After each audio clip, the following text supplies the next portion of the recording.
Assalamualaikum warahmatullahi wabarakatuh. Perkenalkan, nama saya Wahdania. Saya membuat video ini untuk sebagai tugas TIK 5. Nah, di sini saya akan menjelaskan tentang jaringan LAN menggunakan kabel crossover.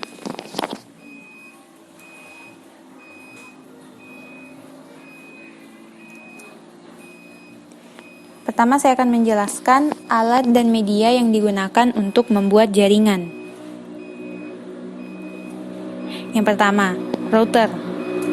Router di sini merupakan perangkat keras jaringan komputer yang dapat digunakan untuk menghubungkan beberapa jaringan yang sama atau yang berbeda. Yang kedua, switch. Switch di sini berfungsi menerima informasi dari berbagai sumber yang tersambung dengannya. Yang ketiga, ada komputer, lalu tang krimping. Pada bagian head digunakan untuk menggabungkan kepala konektor RJ45 dengan kabel UTP. Tang ini akan menekan kuningan penghantar aliran internet pada kabel, sehingga kuningan akan otomatis menggigit serabut kabel UTP yang sudah disusun sesuai warna instalasi.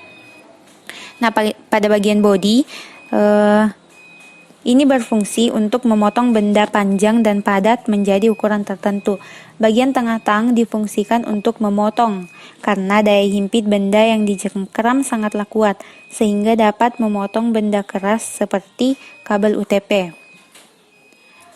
Lalu ada kabel UTP.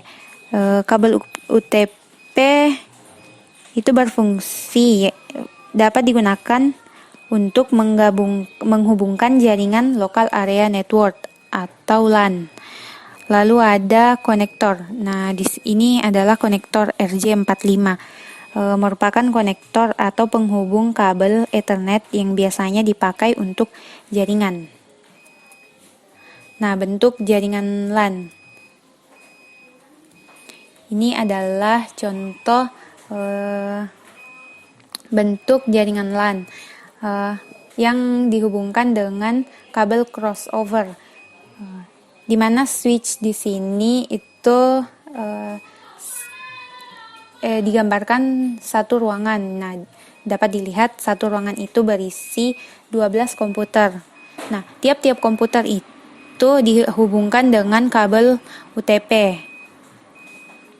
Nah, lalu komputer itu dihubungkan ke switch untuk menghubungkan semua komputer yang ada di ruangan. Lalu switch itu kemudian dihubungkan ke router. Switch dihubungkan ke router juga menggunakan kabel UTP. Nah, di sini router ini berfungsi untuk menggabungkan semua switch yang ada di organisasi perkantoran tersebut. Nah, di sini router itu kemudian akan mengirim informasi ke server sebagai induk dari informasi. Nah, itulah tadi penjelasan dari saya. Terima kasih atas perhatiannya.